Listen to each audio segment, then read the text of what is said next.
Isso. São os 6 e pouco de aposentadoria, mais os 20 que a minha mulher recebia, que passou para 30, mas ela não recebeu nenhum de 30 porque morreu antes. Uhum. Mais ou menos, então, 26 mil, é isso? Não, pode dar 30 mil. 30 mil reais mensais. Tem mais porque tem doação para meus filhos. Uhum. É porque eu não tenho... Não, mas o senhor, pessoalmente, só quero saber isso. Eu poderia chegar a quanto? 50 mil? Tá, 50 mil reais mensais. Eu não sei, eu tô tentando chutar aqui, doutor. Tá, aproximadamente... Eu posso depois mandar por escrito, sabe, o que... Tá, é porque é importante, porque o juiz precisa fixar disso. O rendimento fixo que eu recebo todo mês é esse, são 6 e pouco da anistia, e era 20, agora passou para 30. 26 mil, a então. empresa Lewis que paga. Tá, 26 mil reais. Depois o advogado manda para o senhor aí tá. O total do rendimento das doações. Tá bom. Estado civil viúvo, tá? 4, nenhum menor de idade. Tá. Grau de instrução do senhor. Grau de instrução. Um curso primário e um curso técnico. Tá. Curso primário e curso técnico.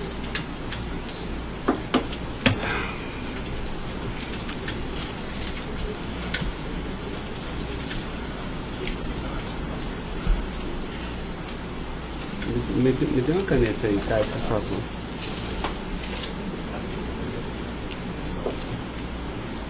Pode gravar, Caio. Senhor Luiz Inácio, eu vou pedir então ao senhor para responder agora as perguntas no microfone, porque a partir desse momento a audiência vai ser gravada, tá?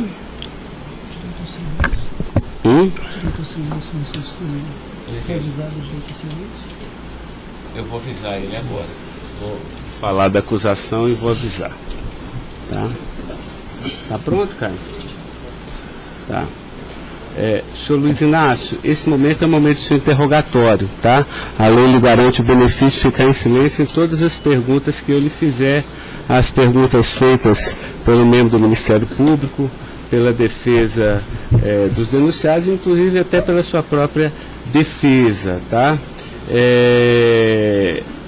Existem 2 denúncias aqui nessa ação penal, envolvendo Delcídio do Amaral Gomes, André Santos Esteves, Edson de Siqueira Ribeiro Filho, Diogo Ferreira Rodrigues, Luiz Inácio Lula da Silva, o senhor, José Carlos Costa Bunlai e Maurício Barros Bunlai, tá? E em síntese, a denúncia fala da existência de uma organização criminosa, tá? Pelo menos do dia 1º de fevereiro de 2015 até 20 de novembro de 2015. E a denúncia narra que todos esses denunciados teriam se esforçado para evitar ou para menos modular e conseguiram retardar a celebração de um acordo de colaboração premiada entre o Ministério Público Federal e Nestor Severo, tá? Depois a denúncia narra que um crime de patrocínio infiel, tá? Cometido pelos denunciados também, e de exploração de prestígio, tá? Bom, o senhor tem conhecimento desses fatos, tá? Né? Eu lhe pergunto, esses fatos que são descritos na denúncia são verdadeiros, falsos? Eu queria que o senhor fizesse uma explanação cronológica do que aconteceu envolvendo a sua pessoa. Bom, os dados são falsos. Eu queria aproveitar a oportunidade, doutor Ricardo, para dizer ao senhor que eu faço política desde os 23 anos de idade. Comecei em 1968 pelo movimento sindical. Depois fizemos as greves mais importantes desse país, depois do regime militar. Depois resolvemos que o sindicato já era muito limitado para a luta democrática desse país, resolvemos criar um partido político. Participei da criação do mais importante partido político de esquerda da América Latina, partido que fez a maior política de inclusão social na história desse país, partido que fez a maior política de combate à corrupção na história desse país. Se nós analisarmos o que aconteceu de 2003 até dezembro de 2014, a gente vai perceber que o Ministério Público, a Polícia Federal, a Controladoria Geral da República nunca tiveram, e a Controladoria nunca tiveram tanto apoio e tantas mudanças legislativas para melhorar a eficácia do combate à corrupção como nós fizemos. E há mais ou menos 3 anos, doutor, eu tenho sido vítima de eu diria quase que de um massacre. Ou seja, eu acho que todos aqui têm dimensão do que é um cidadão que foi presidente da República, que foi considerado o mais importante presidente da história desse país, que saiu com 87% de aprovação de bom e ódio, que fez com que o Brasil fosse respeitado no mundo inteiro e virasse protagonista internacional. De repente é pego de surpresa por manchetes de jornais, por notícias na televisão, todo dia, todo santo dia, no café da manhã, no almoço e na janta, alguém insinuando, tal empresário vai prestar uma delação e vai acusar o Lula. Tal deputado vai prestar uma delação e vai acusar o Lula. Agora vão prender fulano, agora vão pegar o Lula. Agora vão pegar fulano e vai prender o Lula. Prender o Odebrecht, vai delatar o Lula. Prender o Aoaete, vai delatar o Lula. Prender o Bunlai, vai delatar o Lula. Prender o Delfídio, vai delatar o Lula. Prender o Papa, vai delatar o Lula. Eu esperando pacientemente. Por isso eu estou muito, muito orgulhoso e prazeroso de estar aqui para poder, na frente de um juiz imparcial, contar a versão desse fato. Primeiro, me ofende profundamente a insinuação de que o PT é uma organização criminosa. Me ofende profundamente, porque é o mais importante partido criado nesse país, criado pelos trabalhadores, dirigido pelos trabalhadores, e que fez nesse país o que ninguém nunca fez. E combater a corrupção não é virtude, é uma obrigação moral e ética. E isso eu aprendi com uma mulher que nasceu e morreu analfabeta. Segundo, esse partido conseguiu fazer com que as instituições fossem fortalecidas. O Ministério Público tinha um apelido de engavetador. No meu governo, pela minha vocação sindical, eu fazia questão de fortalecer a corporação e indicar o representado pela instituição. A Polícia Federal, quantos processos eram engavetados, quantas pastas sumiram nesse país. No meu governo, a Polícia Federal tinha que fiscalizar, tinha que investigar, teve dinheiro para investimento em inteligência e os delegados sabem como é que eles foram valorizados. E eu dizia, só tem um jeito de ninguém ser pego nesse país, é ser honesto, é não fazer nada errado. Pois bem, a Controladoria Geral da República não existia. Era uma peça de ficção quando eu cheguei no governo. Eu coloquei primeiro o ministro Valdir Pires, ex-governador da Bahia, depois eu coloquei um juiz, o nosso amigo Jorge Arge, que quem conhece sabe que não brinca em serviço. E ele sabe que a ordem que ele recebeu é o seguinte: olha, tem que controlar e tem que fazer com que as pessoas saibam que honestidade não é mérito, é obrigação. Pois bem, e agora eu estou nessa... Só sabe o que é levantar todo dia, sabe, achando que a imprensa está na porta de casa porque eu vou ser preso? Ah, porque não sei quem delatou Lula vai ser preso, porque não sei quem delatou Lula vai ser preso. E eu tenho dito, eu duvido, antes, durante e depois, os que estão presos e os que vão ser presos, que tenha um empresário ou um político que tenha coragem de dizer que um dia me deu R$10, ou que tenha coragem de dizer que um dia o Lula pediu 5 centavos para ele. Eu não faço isso porque sou melhor do que os outros, não. Eu faço isso porque quem chegou à presidência da República como eu cheguei, depois de perder 3 eleições, não tinha o direito de errar. Fiquei 8 anos no meu mandato, doutor, 8 anos, sem ir num jantar, sem ir num aniversário, sem ir num casamento, exatamente para não dar pretexto de aparecer aqueles que vão tomar uma champanhe e vêm pedir um favor.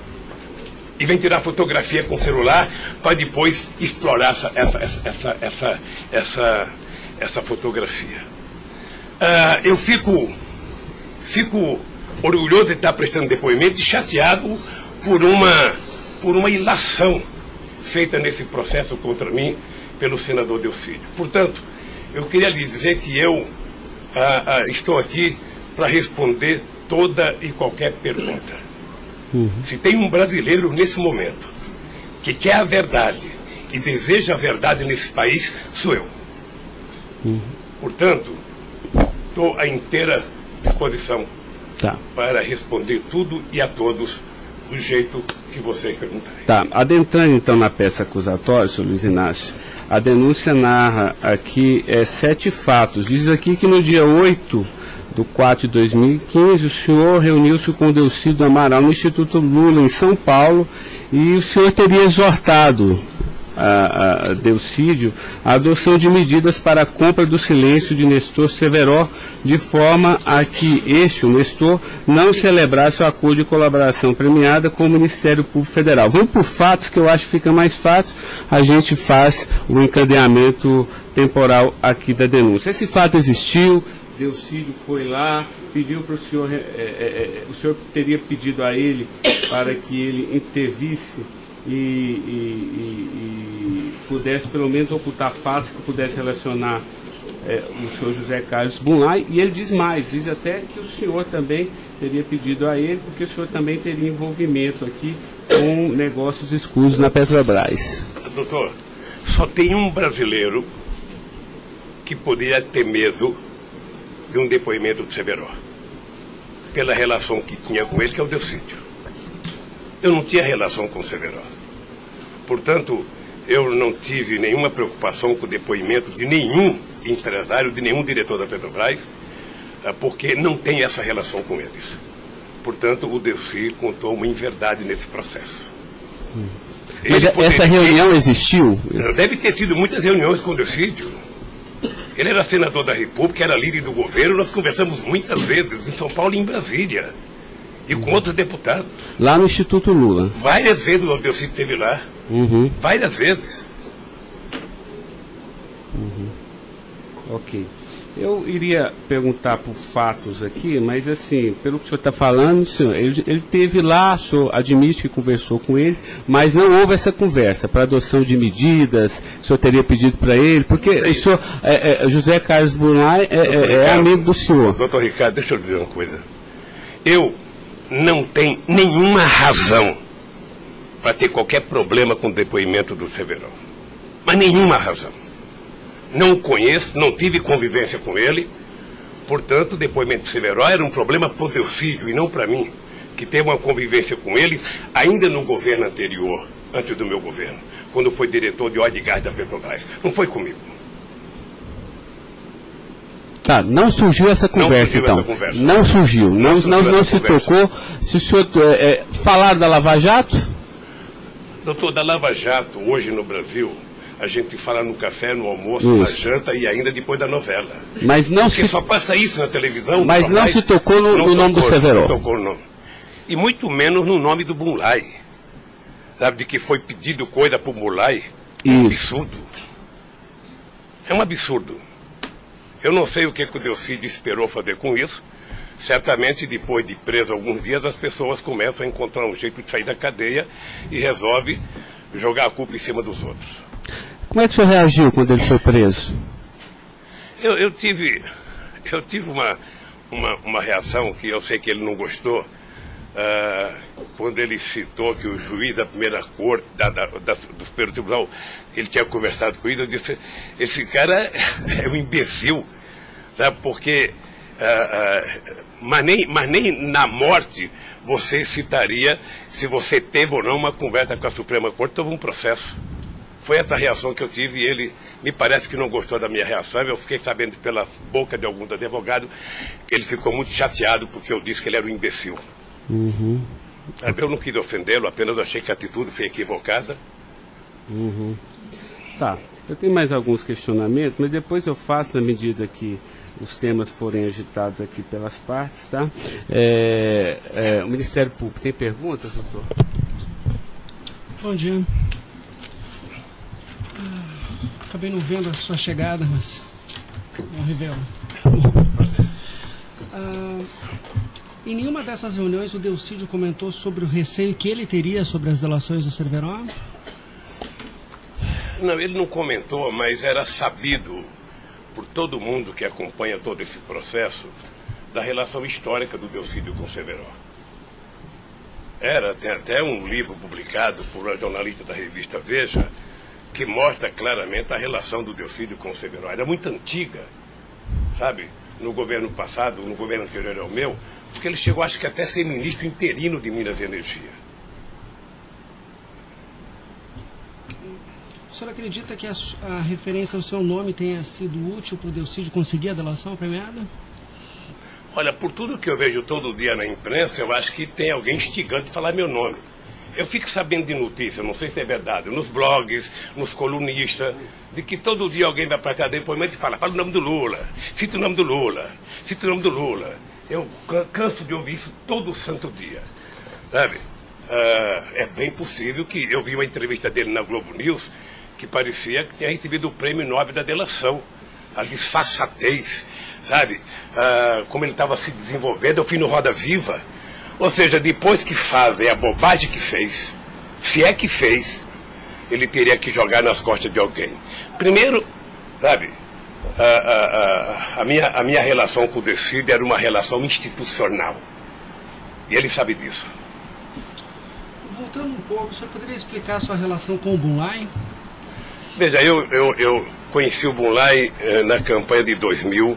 O PT governava o estado do Mato Grosso do Sul e eu precisava fazer uma gravação para um programa de televisão da campanha para falar com o setor do agronegócio.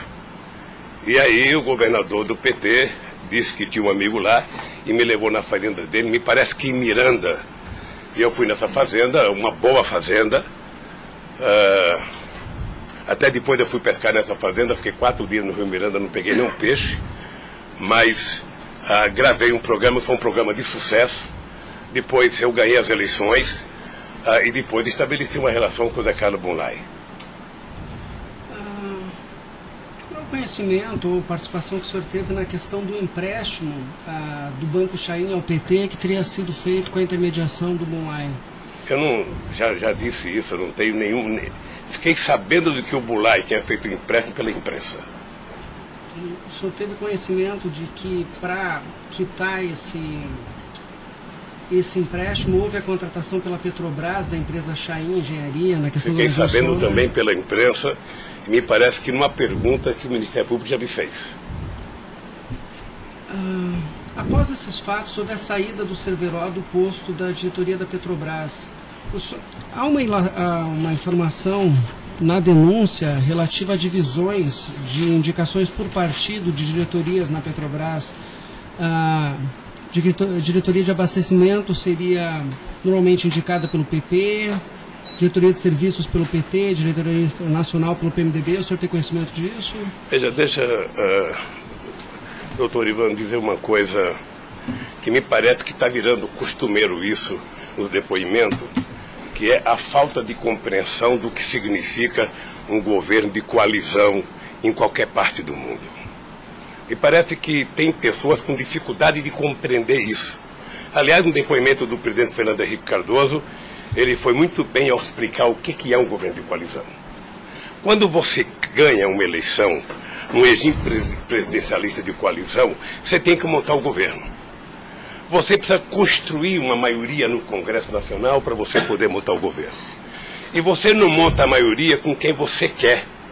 Porque se você pudesse, você pegaria só suplente que não foi eleito. Mas como o suplente não vota, você tem que fazer o acordo com quem é eleito, com quem tem mandato.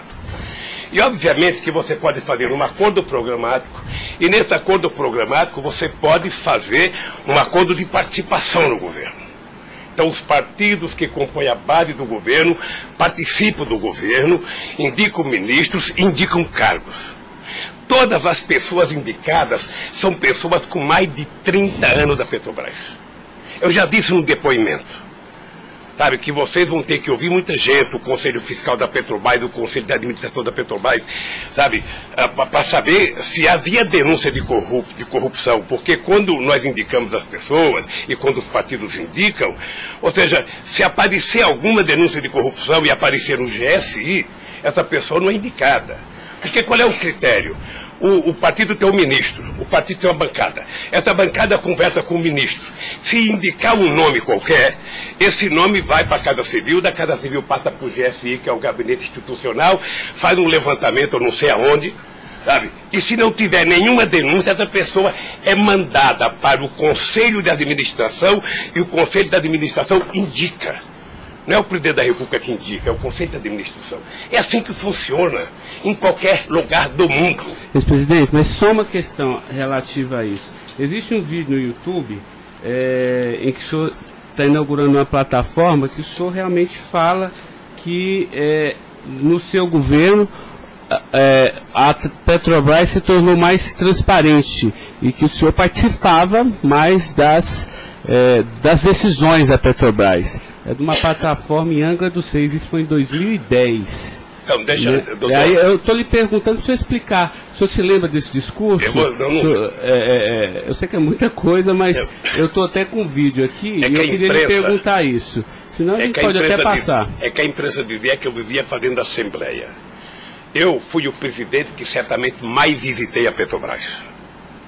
Eu fui o presidente que decidi no governo e com a Petrobras de que era importante que a gente recuperasse o poder de construção de plataforma da Petrobras para a gente não importar da Coreia ou da China, que era preciso criar uma indústria petrolífera forte no Brasil.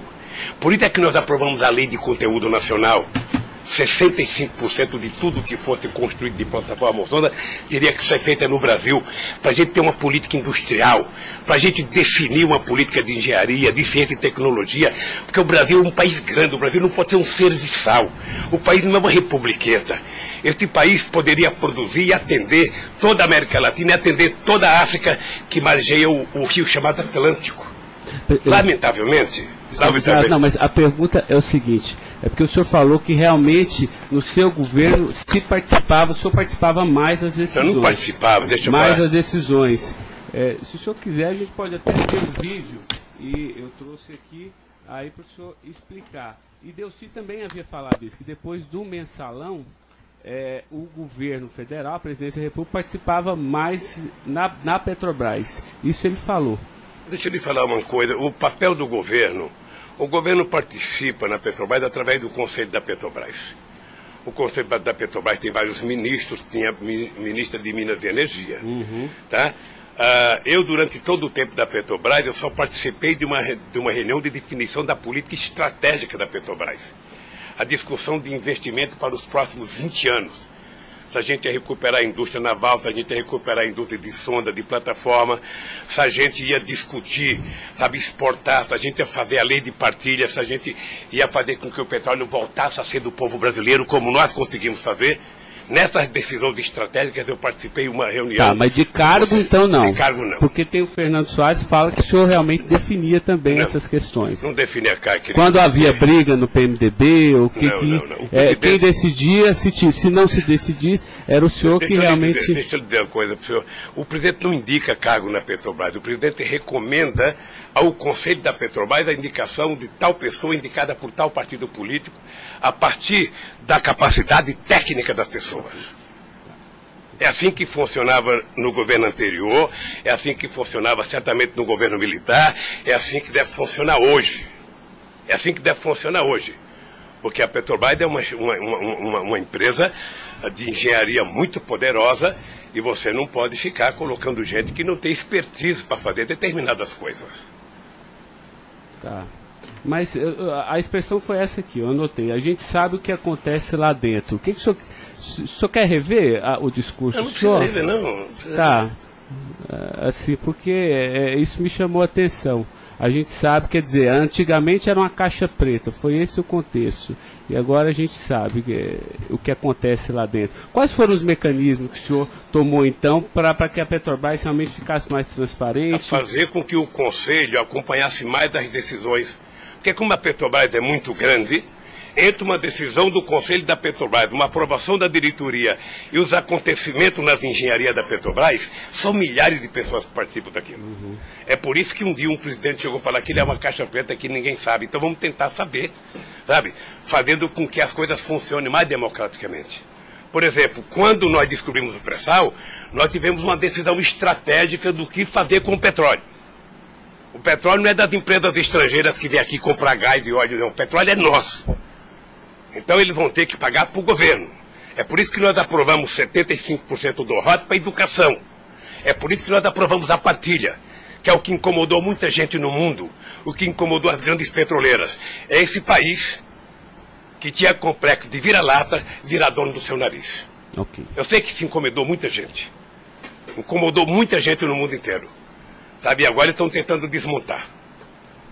Porque um país que não se respeita, um país que não tem soberania, um país que não tem empresas de porte extraordinário como a Petrobras e vende tudo, sabe, sinceramente, não é um país. Ok. Doutor Ivan, só porque o senhor tocou no tema, eu quis aproveitar, tá? Mas pode continuar, pode prosseguir. A pergunta é relativa à diretoria internacional, que ela foi ocupada pelo Cerveró e depois pelo Zelada. Ambos foram indicações do PMDB ou o Cerveró foi indicação do PT e o Zelada... Não, eu já tive a oportunidade de dizer isso. Isso foi indicação do PMDB.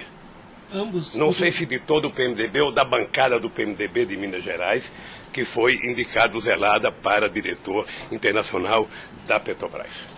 O critério é o mesmo. O Zelada foi indicado, passa na Casa Civil, passa no GSI e é mandado ao Conselho da Petrobras, que decide. Não, perfeito. Mas e o Cerveró? Ele tinha sido indicado anteriormente pelo PT ou pelo PMDB? Pelo PMDB pelo também. PMDB. Eu acho, eu falo quase com certeza absoluta pelo PMDB. É o que diz eu falo quase que com certeza absoluta. A pergunta é o seguinte, com a troca pelo Zelada, a saída do Cerveró desse posto de diretoria, ele acabou sendo indicado para a BR Distribuidora. No próprio depoimento do Cerveró, ele afirma que isso teria sido como um reconhecimento pelo papel que ele prestou no auxílio da contratação da Chain pela Petrobras, na questão do navio sonda. Me parece que ele não diz isso exatamente. Me parece que ele utiliza a palavra acha que foi isso. É diferente de dizer que ele disse. Ou seja, ele acha que foi isso. Deixa eu lhe falar uma coisa. Eu não conheço o Cerveró. Conheço agora que ele ficou famoso. Tá? Quando eu vi o Cerveró, eu vi a en passant em reuniões coletivas. Portanto, eu não tinha nenhum interesse de tirá-lo e nenhum interesse de colocá-lo. Nenhum interesse. Para mim, se uma força política que compunha o governo indicasse ele ou outra pessoa e tecnicamente ele fosse reconhecido pelo conselho da empresa que o indicou, para mim estava perfeito. E veja, durante todo esse período não houve uma única denúncia contra nenhum deles. A denúncia começou a acontecer porque o juiz Moro começou a fazer escuta durante 8 anos num bandido chamado Rousseff, e aí então, em 8 anos dá para pegar alguma coisa. Pegou esse negócio. O senhor tem conhecimento de quem teria feito a indicação do nome do Cerveró para a BR Distribuidora? Se foi algum partido? Eu não sei se foi um partido ou se foi através do Zé Eduardo Dutra, que devia ter relação com o Cerveró, porque ele tinha sido presidente da Petrobras. Ele deixou de ser presidente da Petrobras e foi ser presidente da BR. E ele pode ter chamado o Cerveró, ou o mesmo partido que tinha indicado o Cerveró e depois tirou o Cerveró pode ter pedido para ele ir para lá. Eu suponho que seja isso. Ok. O senhor conversava com certa frequência com o Bunlai por telefone, dentro dessa relação de amizade? Não era meu amigo. Conversava com ele. Com que frequência o senhor... Não sei, querido. Sabe, ultimamente o Bunlai andava com doença nos olhos, achando que ia ficar cego, estava passando muito tempo em Miami para se tratar, depois estava se tratando de um câncer. Sabe, eu sei que ele não andava bem nos últimos tempos, com problema de doença. Porque a denúncia cita algumas ligações de um telefone que pertenceria ao Instituto Lula. O senhor utilizava esse telefone do Instituto Lula para conversar com o Bunlai também, ou normalmente só no seu celular? Mas qual é o crime do Bunlai ligar para mim? Não, eu estou tentando esclarecer os fatos, presidente. Eu conversava com o Bunlai, tinha um profundo respeito pelo Bunlai, um profundo respeito. O Bunlai sabe perfeitamente bem que a relação que ele tinha comigo não permitia que discutisse qualquer negócio, porque eu não levo para casa ninguém para discutir negócio. O negócio eu discutia no palácio. Mas o senhor sabe se ele utilizava o nome do senhor? Porque o Salim Chain e o Fernando Chain confirmam que José Carlos Mulay disse que Luiz Inácio Lula da Silva interveio na contratação da Chain pela Petrobras. Está descrito na peça do Ministério Público. Doutor, se o senhor soubesse quanta gente usa o meu nome em vão, de vez em quando eu fico pensando para as pessoas lerem a Bíblia, para não usar tanto meu nome. Não. Tem gente que faz campanha financeira em meu nome, tem gente que é candidato em meu nome, tem gente que faz panfleto dizendo que eu estou apoiando, tem gente que coloca a fotografia minha dizendo que eu estou apoiando ele, sabe? Não tem como fazer isso. Se alguém falou, sabe? Se alguém falou, somente o Zé Carlos Bunlai pode provar isso, ou o Chaim na frente dele. Eu duvido que o Zé Carlos Bunlai, ou algum outro empresário, ou algum outro, desses que já prestaram depoimento, diga que um dia eu chamei ele para conversar sobre tal coisa, sobre qualquer coisa. Sabe por quê, doutor? Porque eu tinha noção de que o único jeito de eu governar esse país dignamente era não permitir qualquer promiscuidade na minha relação com os agentes empresariais ou os agentes políticos. Desculpa, a afirmação seria que o senhor estaria abençoando o negócio da Chaim pela Petrobras. O senhor não... Nem abençoando, nem amaldiçoando, porque eu não sabia. Okay. Sem mais perguntas, excelência. A defesa, então, a sua defesa vai ser a última a perguntar. A defesa de Delcídio Amaral.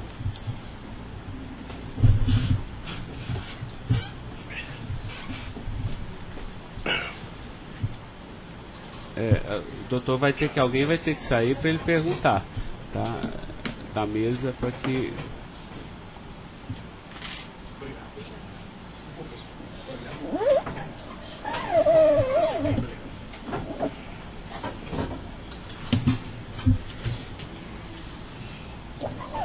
Bom dia. Bom dia. O senhor já mencionou que, de sua parte, não haveria nenhum receio na delação de Nestor Cerveró. A indagação que eu faço é se, da parte de Bunlai, seu amigo, se ele lhe confidenciou algum receio da delação do Cerveró. Nunca. Nunca. Nunca. Ele mencionou se conhecia o Cerveró? Quem, o Bunlai? O Bunlai. Não, nunca falou comigo do Cerveró. Nunca? Nunca falou comigo do Cerveró. Nem tampouco o senhor soube se ele... Quem falava comigo do Cerveró era o Delcídio. Que era amigo do Cerveró. Amigo do filho do Cerveró. Perfeito. O senhor tem conhecimento se a delação do Nestor Cerveró foi utilizada como um dos fundamentos para a condenação do senhor Bunlai? Não tenho. Não tem conhecimento. Não tenho. Tá certo. Eram só essas as indagações. Excelência, muito obrigado. Obrigado, senhor ex-presidente. A defesa de André Esteves tem questionamentos? Não tem? A defesa de Edson Siqueira Ribeiro Filho.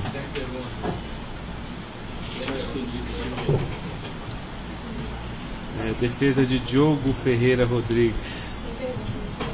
A defesa de José Carlos Bunlai. Tem algumas perguntas. Pode fazer isso. Bom dia, presidente. Presidente, o senhor disse que a sua relação com o senador Delcídio era institucional. Mas o senhor sabe qual era a relação do senador Delcídio com o José Carlos Bunlai? Eles tinham alguma amizade? Eles tinham alguma proximidade? Veja, a impressão que eu tenho era que era muito pequena a relação dos dois. E parece que o José Carlos Bunlai não tinha muita relação com o Delcídio. E com a sua mulher, dona Marisa, qual era a relação do José Carlos Bunlai? Eles tinham amizade? A mesma que comigo. O aniversário da sua ex-mulher? Quando ela fazia aniversário? Ele ia no aniversário da minha mulher. Mas o dia do aniversário dela? Dia 7 de abril. O senhor sabe se ele fez alguma ligação para ela no aniversário dela? A ligação do dia 7, eu já fiquei sabendo da ligação do dia 7. Bem. É o mínimo que eu esperava dele, que ele ligasse para ela para dar os parabéns. É só isso, obrigada. Tem alguma pergunta?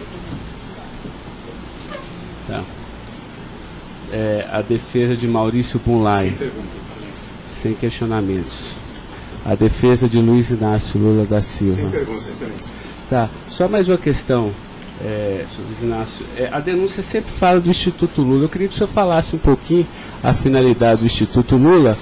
Eu tirei pelo site a missão, me parece que o senhor desenvolve projetos na África também, né, com finalidade de erradicação da extrema pobreza, da fome, acesso à educação, promoção da igualdade, mas também é um local que o senhor também chama as pessoas para discutir política. Delcídio falou que o senhor o convidou para ir lá quando era líder do governo. Explique para mim o Instituto Lula. Eu não sei se você sabe, a Receita Federal fez uma devassa no Instituto para saber se ele está cumprindo com a sua obrigação institucional. Veja, eu quando deixei a presidência da República, eu falo isso apenas com o objetivo de explicar. Muita gente pode achar que eu sou arrogante, eu sou petulante.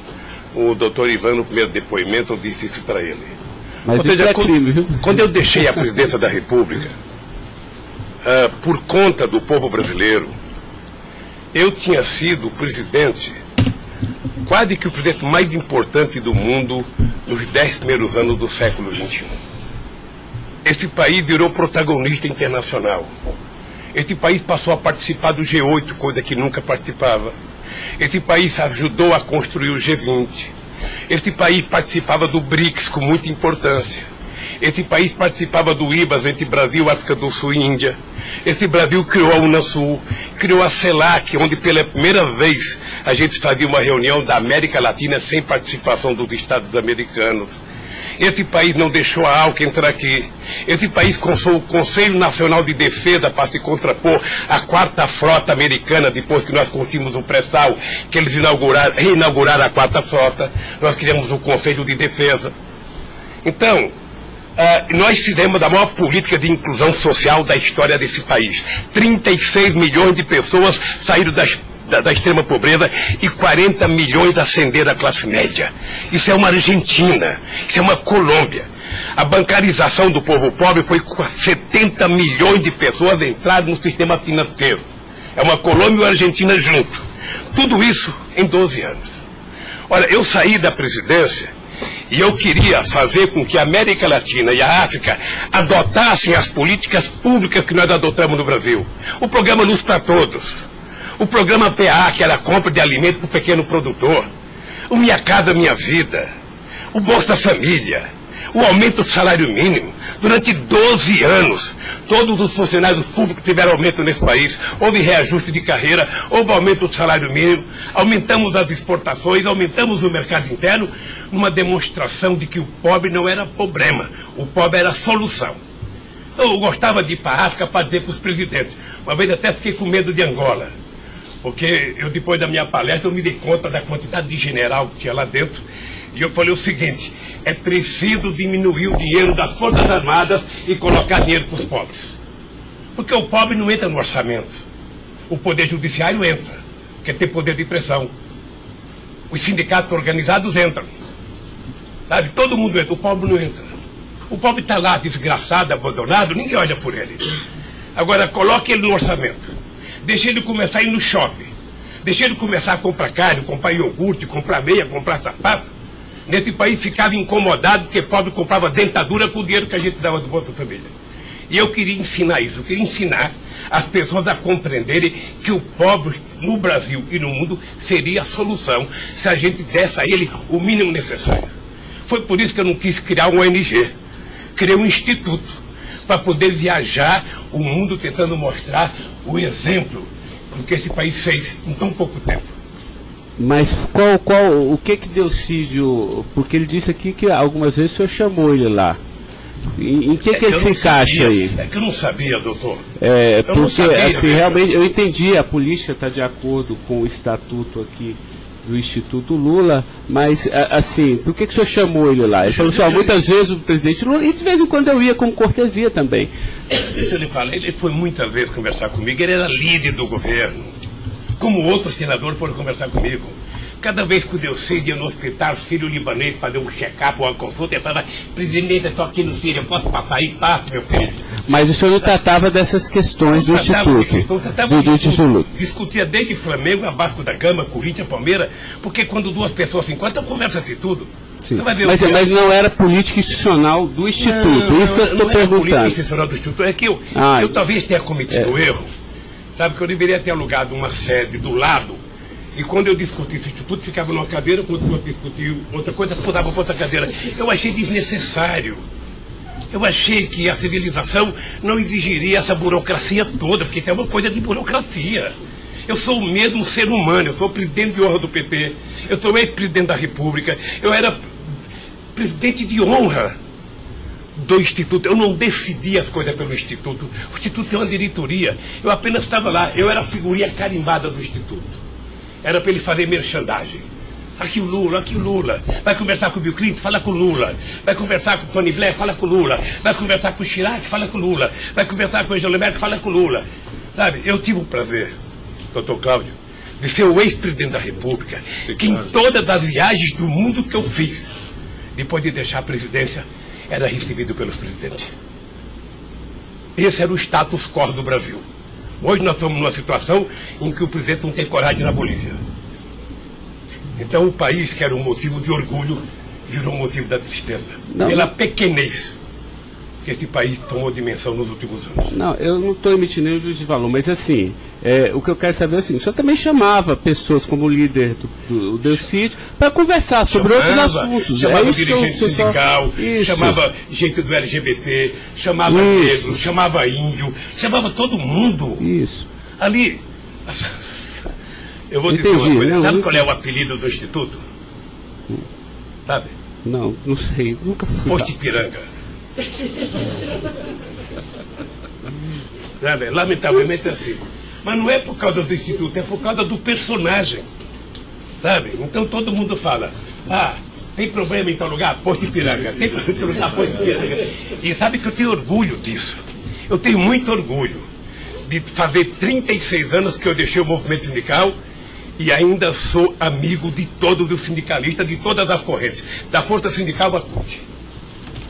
Sou amigo de todos os partidos políticos. Então, se isso é um pecado, se isso é um erro jurídico, se isso incomoda o Ministério Público, a Polícia Federal, sei lá quem, eu vou alugar uma salinha na porta e sento lá e atendo e vou deixar em paz, porque não é possível. Não é possível, sinceramente, doutor, sinceramente, eu quero lhe agradecer a oportunidade de vir prestar esse depoimento. Porque eu estou com muita coisa na garganta para falar. Eu estou cansado de ver procurador dizer que não precisa de prova, que ele tem convicção. De juiz dizer, eu não preciso de prova, eu tenho fé, vou voltar com fé. Eu quero provas, alguém tem que dizer, qual é o crime que eu cometi, aonde que eu cometi. Chamar o PT de organização criminosa, se dependesse de mim, cada deputado do PT, cada vereador do PT, cada militante, abrir um processo para quem dizer provar qual é a quadrilha. Porque eu estou cansado, doutor. 71 anos de vida, eu cansei. Cansei de ver as instituições que eu ajudei a criar desde a Constituinte para valorizá-las, desprestigiadas por comportamento pessoal. Gente que agora, gente que não pode abrir a geladeira, que vê uma luz e já começa a dar declaração. Gente que liga o barbeador, começa a falar achando que é o microfone do rádio. Eu cansei disso. Eu sempre valorizei o Ministério Público. Eu sempre valorizei a Polícia Federal. E sempre valorizei o Poder Judiciário. Os ministros podem lhe dizer. Eu indiquei quase todos. Nunca pedi para eles um favor pessoal. E não peço. Porque a instituição tem que ser forte, não para me ajudar, para garantir a democracia desse país. Lamentavelmente, tem pessoas que não pensam assim. Eu, quando vejo um jovem procurador ir para a televisão falar 1h30 e depois dizer, não me peçam provas, eu tenho convicção, não dá, doutor. Não dá para aceitar isso como uma coisa séria nesse país que está jogando a cada vez mais a oportunidade de se transformar num país grande. Nós quase chegamos a ser a 5ª economia mundial. Quase chegamos.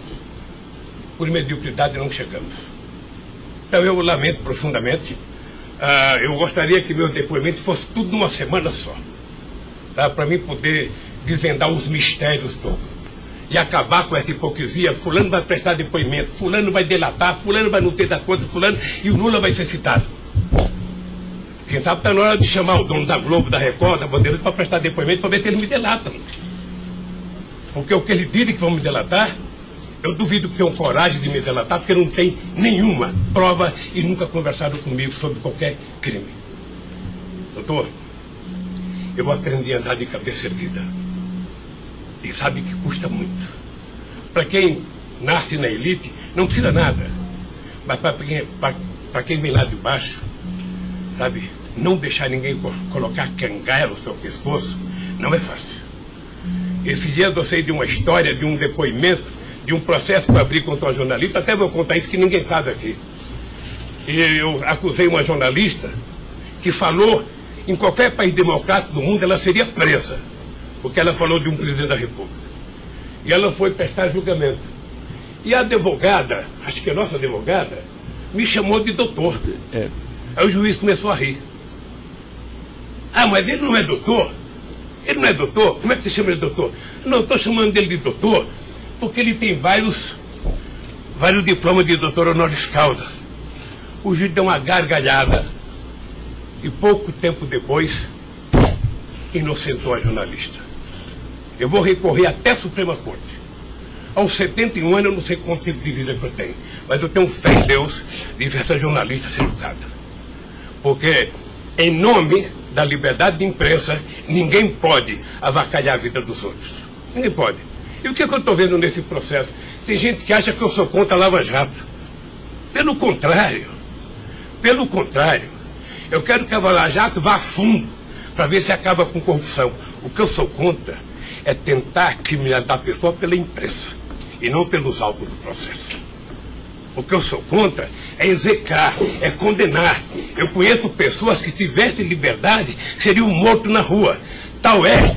Sabe quantas horas eu tenho de notícias negativas contra mim no Jornal Nacional em 8 meses, 16 horas? Nenhum político no mundo aguentaria isso. E eu vou matá-lo de raiva, porque toda pesquisa vai aparecer na frente.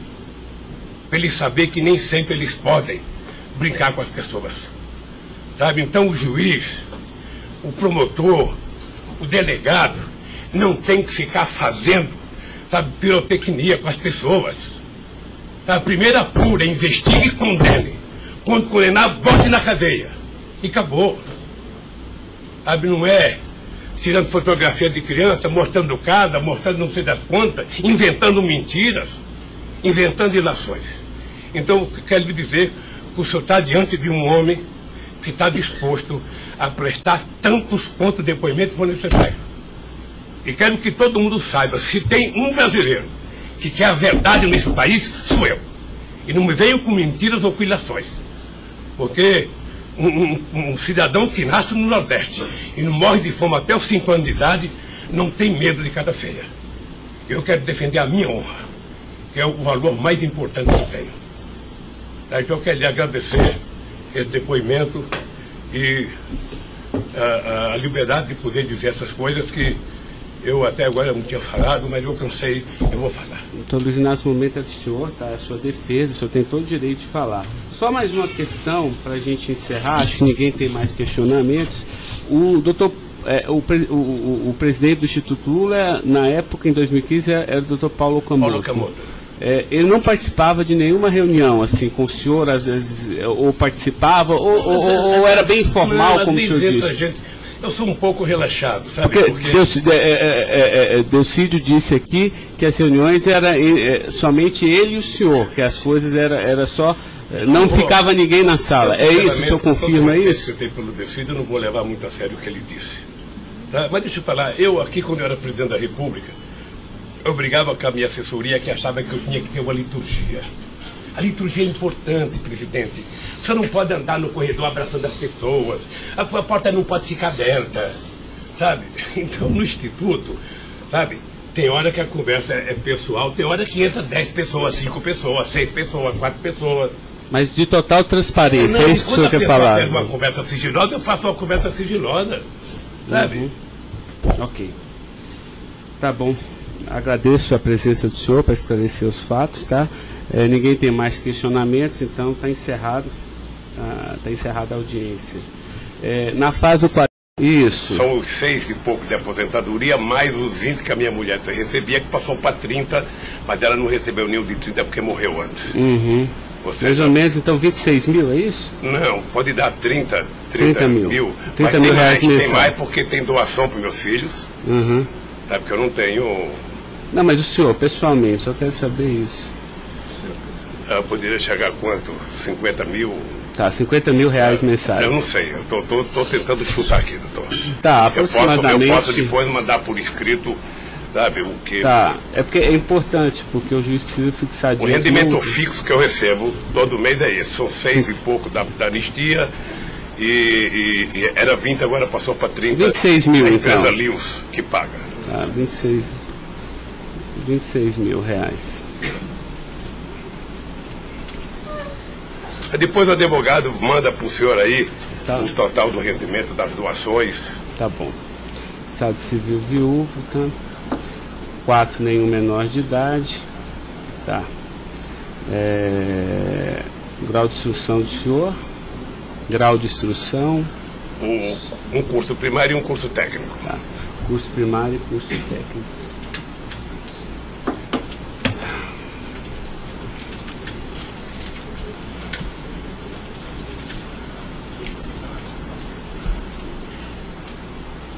Me dê uma caneta aí, Caio, por favor.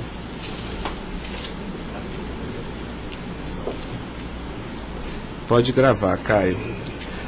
Senhor Luiz Inácio, eu vou pedir então ao senhor para responder agora as perguntas no microfone, porque a partir desse momento a audiência vai ser gravada, tá?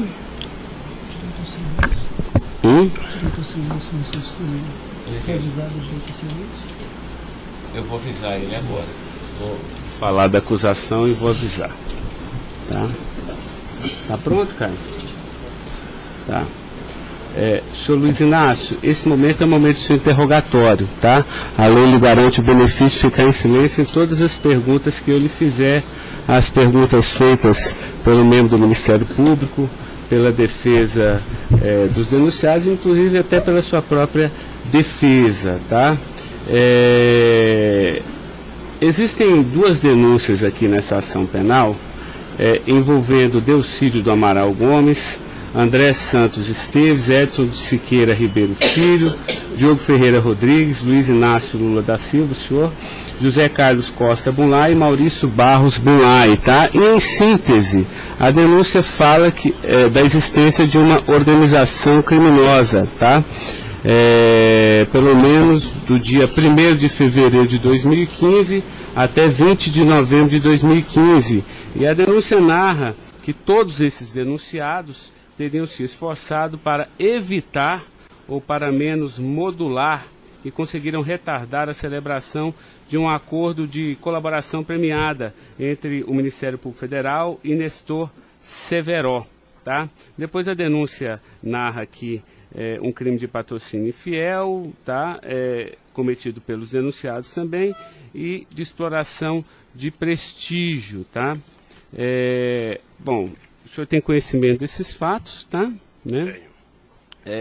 Eu lhe pergunto, esses fatos que são descritos na denúncia são verdadeiros, falsos? Eu queria que o senhor fizesse uma explanação cronológica do que aconteceu e envolvendo a sua pessoa. Bom, os dados são falsos.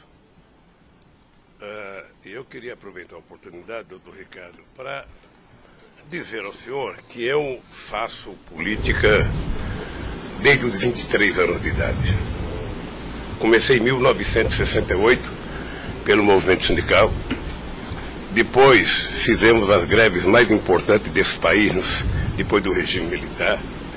Depois resolvemos que o sindicato já era muito limitado para a luta democrática desse país, resolvemos criar um partido político. Participei da criação do mais importante partido político de esquerda da América Latina, partido que fez a maior política de inclusão social na história desse país, partido que fez a maior política de combate à corrupção na história desse país.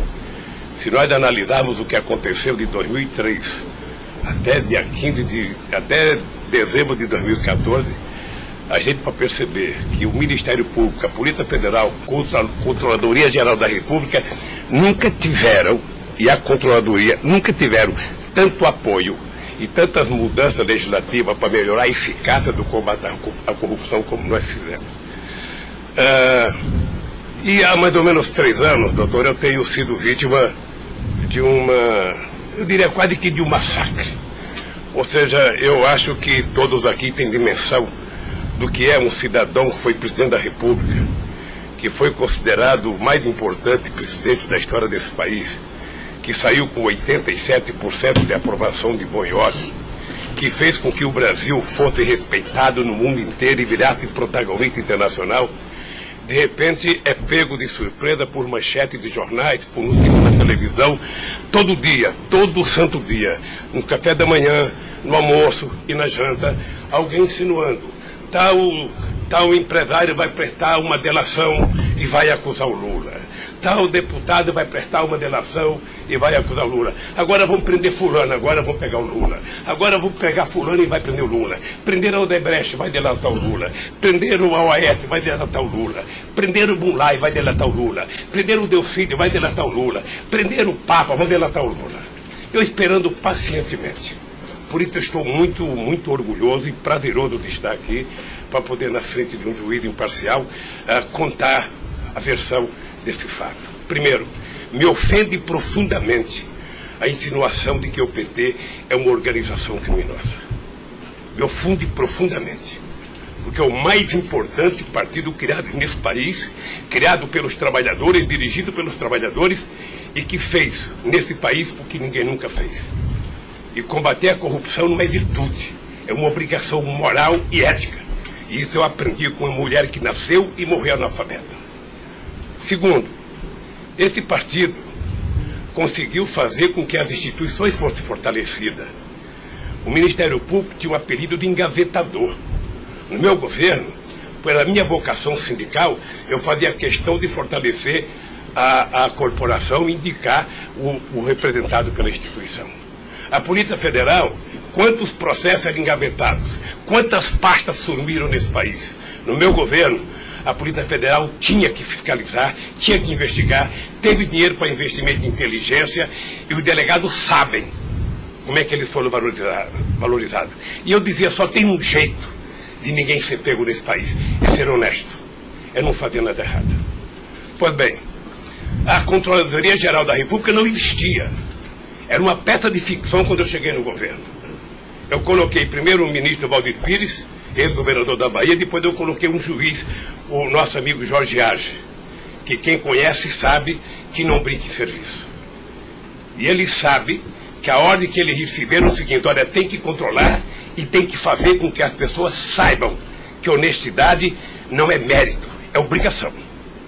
Pois bem, e agora eu estou nessa... Só sabe o que é levantar todo dia, sabe? A defesa de José Carlos Bunlai. Tem algumas perguntas. Pode fazer. Bom dia, presidente. Bom dia. Presidente, o senhor disse que a sua relação com o senador Delcídio era institucional.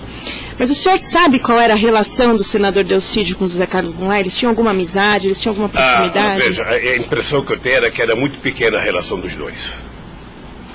E parece que o José Carlos Bunlai não tinha muita relação com o Delcídio. E com a sua mulher, dona Marisa, qual era a relação do José Carlos Bunlai? Eles tinham amizade? A mesma que comigo. O aniversário da sua ex-mulher? Quando ela fazia aniversário? Ele ia no aniversário da minha mulher. Mas o dia do aniversário dela? Dia 7 de abril. O senhor sabe se ele fez alguma ligação para ela no aniversário dela? A ligação do dia 7, eu já fiquei sabendo da ligação do dia 7. Bem. É o mínimo que eu esperava dele, que ele ligasse para ela para dar os parabéns. É só isso, obrigada. Tem alguma pergunta? Tá. A defesa de Maurício Bunlai. Sem questionamentos. A defesa de Luiz Inácio Lula da Silva. Sem perguntas, excelência. Tá. Só mais uma questão, senhor Luiz Inácio. A denúncia sempre fala do Instituto Lula. Eu queria que o senhor falasse um pouquinho a finalidade do Instituto Lula. Eu tirei pelo site a missão. Me parece que o senhor desenvolve projetos na África também, né, com finalidade de erradicação da extrema pobreza, da fome, acesso à educação, promoção da igualdade, mas também é um local que o senhor também chama as pessoas para discutir política. Delcídio falou que o senhor o convidou para ir lá quando era líder do governo. Explique para mim o Instituto Lula. Eu não sei se você sabe, a Receita Federal fez uma devassa no Instituto para saber se ele está cumprindo com a sua obrigação institucional. Veja, eu quando deixei a presidência da República, eu falo isso apenas com o objetivo de explicar. Muita gente pode achar que eu sou arrogante, eu sou petulante. O doutor Ivan, no primeiro depoimento, eu disse isso para ele. Mas ou seja, quando eu deixei a presidência da República, por conta do povo brasileiro, eu tinha sido presidente, quase que o presidente mais importante do mundo nos 10 primeiros anos do século XXI. Esse país virou protagonista internacional. Esse país passou a participar do G8, coisa que nunca participava. Esse país ajudou a construir o G20. Esse país participava do BRICS com muita importância. Esse país participava do IBAS entre Brasil, África do Sul e Índia. Esse Brasil criou a Unasul, criou a CELAC, onde pela primeira vez a gente fazia uma reunião da América Latina sem participação dos Estados americanos. Esse país não deixou a ALC entrar aqui. Esse país consultou o Conselho Nacional de Defesa para se contrapor à 4ª Frota Americana, depois que nós conseguimos o pré-sal, que eles reinauguraram a 4ª Frota. Nós criamos o Conselho de Defesa. Então, nós fizemos a maior política de inclusão social da história desse país. 36 milhões de pessoas saíram da extrema pobreza e 40 milhões ascenderam à classe média. Isso é uma Argentina, isso é uma Colômbia. A bancarização do povo pobre foi com 70 milhões de pessoas entraram no sistema financeiro. É uma Colômbia e uma Argentina junto. Tudo isso em 12 anos. Olha, eu saí da presidência e eu queria fazer com que a América Latina e a África adotassem as políticas públicas que nós adotamos no Brasil. O programa Luz para Todos. O programa PA, que era a compra de alimento para o pequeno produtor. O Minha Casa Minha Vida. O Bolsa Família. O aumento do salário mínimo. Durante 12 anos, todos os funcionários públicos tiveram aumento nesse país. Houve reajuste de carreira, houve aumento do salário mínimo. Aumentamos as exportações, aumentamos o mercado interno, numa demonstração de que o pobre não era problema. O pobre era a solução. Então, eu gostava de ir para a África para dizer para os presidentes. Uma vez até fiquei com medo de Angola. Porque eu, depois da minha palestra, eu me dei conta da quantidade de general que tinha lá dentro. E eu falei o seguinte, é preciso diminuir o dinheiro das Forças Armadas e colocar dinheiro para os pobres. Porque o pobre não entra no orçamento. O Poder Judiciário entra, porque tem poder de pressão. Os sindicatos organizados entram. Sabe? Todo mundo entra, o pobre não entra. O pobre está lá, desgraçado, abandonado, ninguém olha por ele. Agora, coloque ele no orçamento. Deixa ele começar a ir no shopping. Deixa ele começar a comprar carne, comprar iogurte, comprar meia, comprar sapato. Nesse país ficava incomodado porque pobre comprava dentadura com o dinheiro que a gente dava do Bolsa Família. E eu queria ensinar isso. Eu queria ensinar as pessoas a compreenderem que o pobre no Brasil e no mundo seria a solução se a gente desse a ele o mínimo necessário. Foi por isso que eu não quis criar uma ONG. Criei um instituto para poder viajar o mundo tentando mostrar o exemplo do que esse país fez em tão pouco tempo. Mas o que Delcídio, porque ele disse aqui que algumas vezes o senhor chamou ele lá. Em que ele se encaixa aí? É que eu não sabia, doutor. Porque sabia, assim, realmente, eu entendi, a política está de acordo com o estatuto aqui do Instituto Lula, mas assim, por que o senhor chamou ele lá? Ele falou assim, muitas vezes o presidente Lula, e de vez em quando eu ia com cortesia também. Deixa eu lhe falar, ele foi muitas vezes conversar comigo, ele era líder do governo, como outros senadores foram conversar comigo. Cada vez que o Delcídio ia no hospital sírio-libanês fazer um check-up ou uma consulta, ele falava, presidente, eu estou aqui no Sírio, eu posso passar aí? Passa, meu filho. Mas o senhor não tratava dessas questões do Instituto? Discutia desde Flamengo a Vasco da Gama, Corinthians, Palmeiras, porque quando duas pessoas se encontram, conversa-se tudo. Mas não era política institucional do Instituto, isso que eu estou perguntando. Não era política institucional do Instituto, é que eu talvez tenha cometido erro, sabe, que eu deveria ter alugado uma sede do lado. E quando eu discuti esse instituto, ficava numa cadeira, quando eu discutia outra coisa, mudava para outra cadeira. Eu achei desnecessário. Eu achei que a civilização não exigiria essa burocracia toda, porque isso é uma coisa de burocracia. Eu sou o mesmo ser humano, eu sou presidente de honra do PT, eu sou ex-presidente da República, eu era presidente de honra do Instituto. Eu não decidi as coisas pelo Instituto. O Instituto tem uma diretoria. Eu apenas estava lá, eu era a figurinha carimbada do Instituto. Era para ele fazer merchandising. Aqui o Lula. Vai conversar com o Bill Clinton, fala com o Lula. Vai conversar com o Tony Blair, fala com o Lula. Vai conversar com o Chirac, fala com o Lula. Vai conversar com o Angela Merkel, fala com o Lula. Sabe, eu tive o prazer, doutor Cláudio, de ser o ex-presidente da República, que em todas as viagens do mundo que eu fiz, depois de deixar a presidência, era recebido pelos presidentes. Esse era o status quo do Brasil. Hoje nós estamos numa situação em que o presidente não tem coragem na Bolívia. Então o país, que era um motivo de orgulho, virou um motivo da tristeza. Pela pequenez que esse país tomou dimensão nos últimos anos. Não, eu não estou emitindo nenhum juízo de valor, mas assim, o que eu quero saber é o seguinte, o senhor também chamava pessoas como líder do Delcídio para conversar sobre outros assuntos. Chamava dirigente sindical, chamava gente do LGBT, chamava negro, chamava índio, chamava todo mundo. Isso. Ali, eu vou dizer uma coisa, sabe qual é o apelido do Instituto? Sabe? Não sei, nunca fui. Posto Ipiranga. Sabe? Lamentavelmente assim. Mas não é por causa do Instituto, é por causa do personagem. Sabe? Então todo mundo fala, tem problema em tal lugar? Posto Ipiranga. Tem problema em tal lugar? Posto Ipiranga. Grandes petroleiras. É esse país que tinha complexo de vira-lata, virar dono do seu nariz. Okay. Eu sei que isso incomodou muita gente. Incomodou muita gente no mundo inteiro. Sabe? E agora estão tentando desmontar. Porque um país que não se respeita, um país que não tem soberania, um país que não tem empresas de porte extraordinário como a Petrobras e vende tudo, sabe? Sinceramente, não é um país. Ok. Doutor Ivan, só porque o senhor tocou no tema, eu quis aproveitar, tá? Mas pode continuar, pode prosseguir. A pergunta é relativa à diretoria internacional, que ela foi ocupada pelo Cerveró e depois pelo Zelada. Ambos foram indicações do PMDB ou o Cerveró foi indicação do PT e o Zelada... Não, eu já tive a oportunidade de dizer isso. Isso foi indicação do PMDB. Ambos? Não sei se de todo o PMDB ou da bancada do PMDB de Minas Gerais, que foi indicado o Zelada para diretor internacional da Petrobras. O critério é o mesmo. O Zelada foi indicado, passa na Casa Civil, passa no GSI e é mandado ao Conselho da Petrobras, que decide. Não, perfeito. Mas e o Cerveró? Ele tinha sido indicado anteriormente pelo PT ou pelo PMDB? Pelo PMDB pelo também. PMDB. Eu acho, eu falo quase com certeza absoluta pelo PMDB. É o que diz eu falo quase que com certeza absoluta. A pergunta é o seguinte, com a troca pelo Zelada, a saída do Cerveró desse posto de diretoria, ele acabou sendo indicado para a BR Distribuidora. No próprio depoimento do Cerveró, ele afirma que isso teria sido como um reconhecimento pelo papel que ele prestou no auxílio da contratação da Chain pela Petrobras, na questão do navio sonda.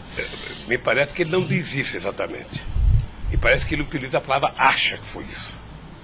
É diferente de dizer que ele disse. Ou seja, ele acha que foi isso. Deixa eu lhe falar uma coisa. Eu não conheço o Cerveró. Conheço agora que ele ficou famoso. Tá? Quando eu vi o Cerveró, eu vi a en passant em reuniões coletivas. Portanto, eu não tinha nenhum interesse de tirá-lo e nenhum interesse de colocá-lo. Nenhum interesse. Para mim, se uma força política que compunha o governo indicasse ele ou outra pessoa e tecnicamente ele fosse reconhecido pelo conselho da empresa que o indicou, para mim estava perfeito. E veja, durante todo esse período não houve uma única denúncia contra nenhum deles. A denúncia começou a acontecer porque o juiz Moro começou a fazer escuta durante 8 anos num bandido chamado Rousseff, e aí então, em 8 anos dá para pegar alguma coisa. Pegou esse negócio. O senhor tem conhecimento de quem teria feito a indicação do nome do Cerveró para a BR Distribuidora? Se foi algum partido? Eu não sei se foi um partido ou se foi através do Zé Eduardo Dutra, que devia ter relação com o Cerveró, porque ele tinha sido presidente da Petrobras. Ele deixou de ser presidente da Petrobras e foi ser presidente da BR. E ele pode ter chamado o Cerveró, ou o mesmo partido que tinha indicado o Cerveró e depois tirou o Cerveró pode ter pedido para ele ir para lá. Eu suponho que seja isso. Ok. O senhor conversava com certa frequência com o Bunlai por telefone, dentro dessa relação de amizade? Não era meu amigo. Conversava com ele. Com que frequência o senhor... Não sei, querido. Sabe, ultimamente o Bunlai andava com doença nos olhos, achando que ia ficar cego, estava passando muito tempo em Miami para se tratar, depois estava se tratando de um câncer. Sabe, eu sei que ele não andava bem nos últimos tempos, com problema de doença. Porque a denúncia cita algumas ligações de um telefone que pertenceria ao Instituto Lula. O senhor utilizava esse telefone do Instituto Lula para conversar com o Bunlai também? Ou normalmente usava, só o mas seu qual celular? É o crime do Bunlai ligar para mim? Não, eu estou tentando esclarecer os fatos, presidente. Eu conversava com o Bulay, tinha um profundo respeito pelo Bulay, um profundo respeito. O Bulay sabe perfeitamente bem que a relação que ele tinha comigo não permitia que discutisse qualquer negócio, porque eu não levo para casa ninguém para discutir negócio. O negócio eu discutia no palácio. Mas o senhor sabe se ele utilizava o nome do senhor? Porque o Salim Chaim e o Fernando Chaim confirmam que José Carlos Mulay disse que Luiz Inácio Lula da Silva interveio na contratação da Chaim pela Petrobras. Está descrito na peça do Ministério Público. Doutor, se o senhor soubesse quanta gente usa o meu nome em vão, de vez em quando eu fico pensando para as pessoas lerem a Bíblia, para não usar tanto meu nome, não. Tem gente que faz campanha financeira em meu nome, tem gente que é candidato em meu nome, tem gente que faz panfleto dizendo que eu estou apoiando, tem gente que coloca a fotografia minha dizendo que eu estou apoiando ele, sabe? Não tem como fazer isso. Se alguém falou, sabe? Se alguém falou, somente o Zé Carlos Bulay pode provar isso, ou o Chaim na frente dele. Eu duvido que o Zé Carlos Bulay, ou algum outro empresário, ou algum outro, desses que já prestaram depoimento, diga que um dia eu chamei ele para conversar sobre tal coisa, sobre qualquer coisa. Sabe por quê, doutor? Porque eu tinha noção de que o único jeito de eu governar esse país dignamente era não permitir qualquer promiscuidade na minha relação com os agentes empresariais ou os agentes políticos. Desculpa, a afirmação seria que o senhor estaria abençoando o negócio da Chaim pela Petrobras. O senhor não... Nem abençoando, nem amaldiçoando, porque eu não sabia. Sem mais perguntas, excelência. A defesa, então, a sua defesa vai ser a última a perguntar. A sua defesa de Delcídio Amaral.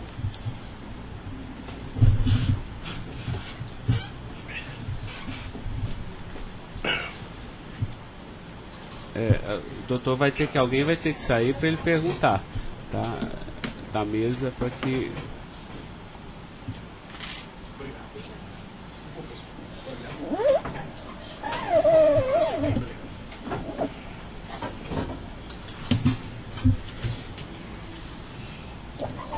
Bom dia. Bom dia. O senhor já mencionou que, de sua parte, não haveria nenhum receio na delação de Nestor Cerveró. A indagação que eu faço é se, da parte de Bulay, seu amigo, se ele lhe confidenciou algum receio da delação do Cerveró. Nunca. Nunca. Nunca. Ele mencionou se conhecia o Cerveró? Quem, o Bulay? O Bulay. Não, nunca falou comigo do Cerveró. Nunca? Nunca falou comigo do Cerveró. Nem tampouco o senhor soube se ele... Quem falava comigo do Cerveró era o Delcídio. Que era amigo do Cerveró. Amigo do filho do Cerveró. Perfeito. O senhor tem conhecimento se a delação do Nestor Cerveró foi utilizada como um dos fundamentos para a condenação do senhor Bulay? Não tenho. Não tem conhecimento. Não tenho. Tá certo. Eram só essas as indagações. Excelência, muito obrigado. Obrigado, senhor vice-presidente. A defesa de André Esteves tem questionamentos? Não tem? A defesa de Edson Siqueira Ribeiro Filho.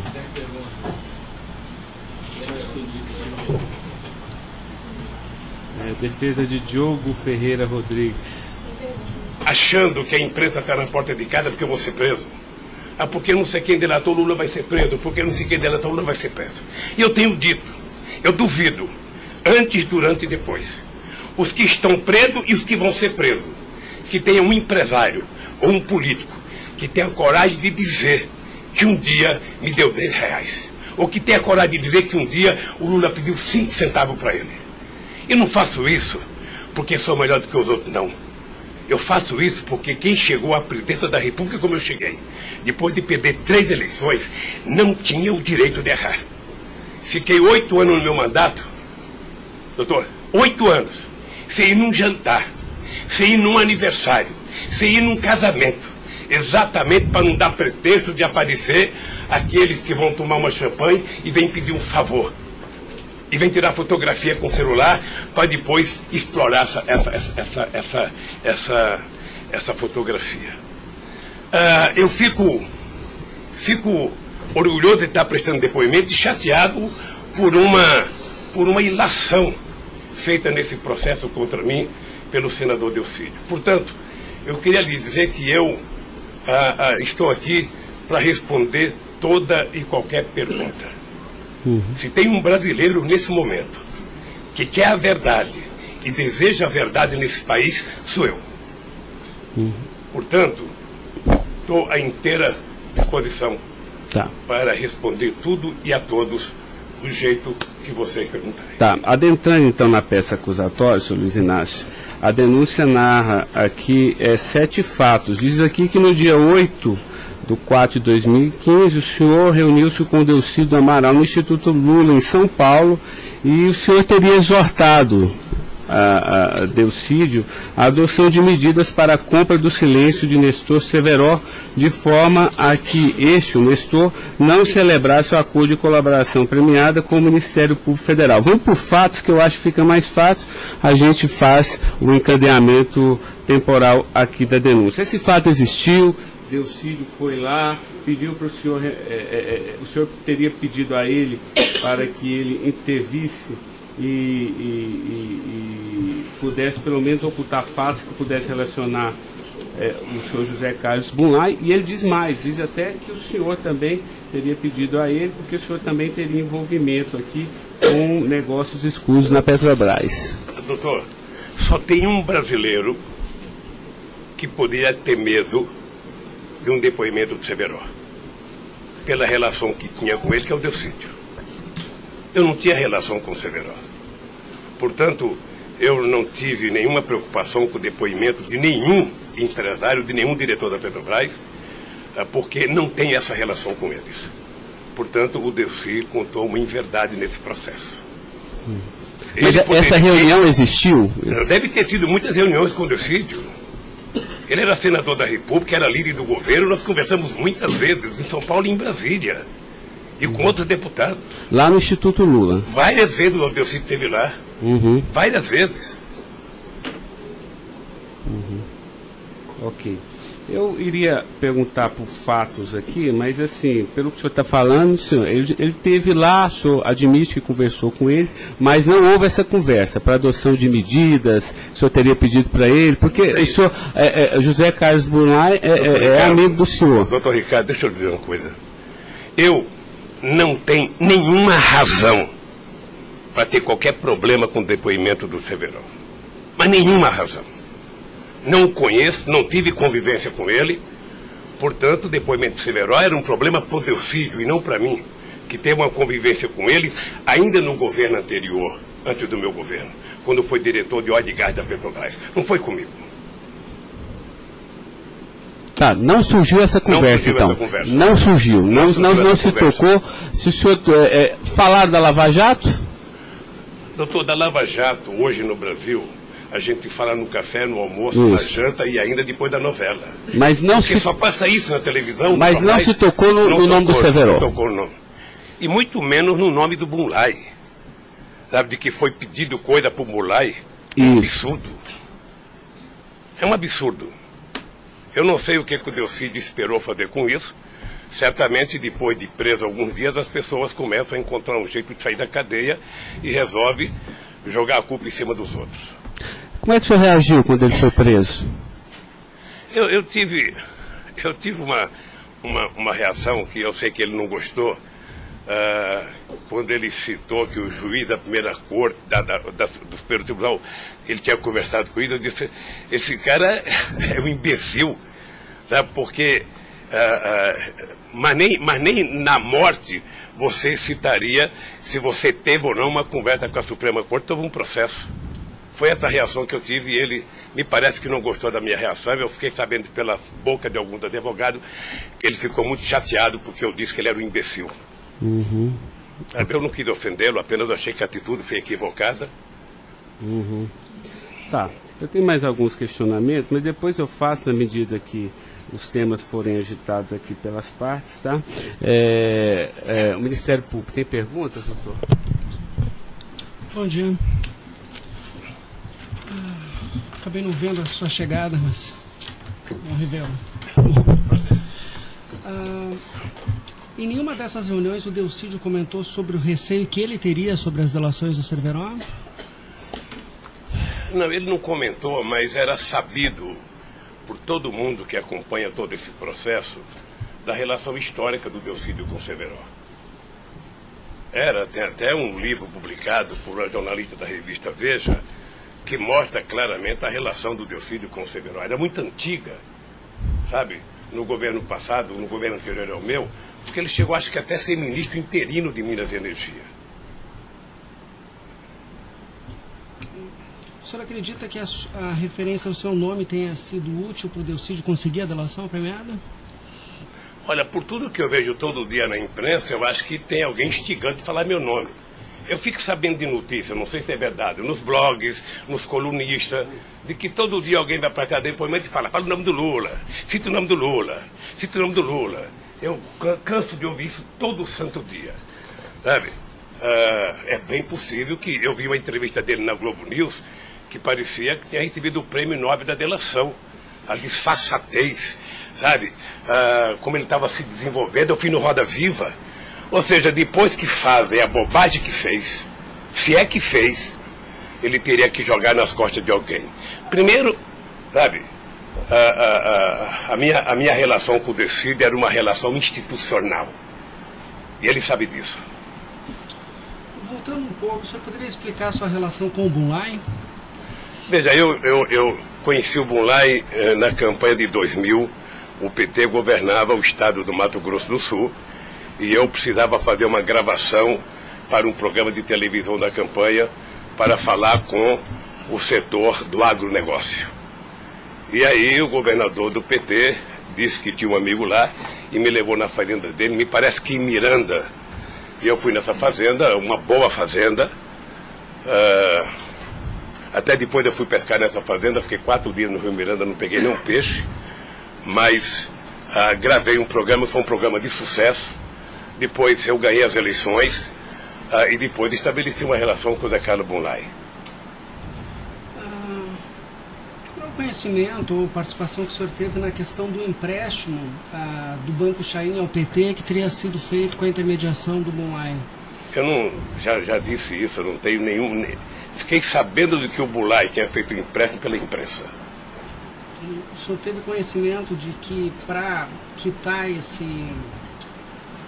empréstimo, houve a contratação pela Petrobras, da empresa Chain Engenharia, na questão Fiquei da sabendo também pela imprensa, e me parece que numa pergunta que o Ministério Público já me fez.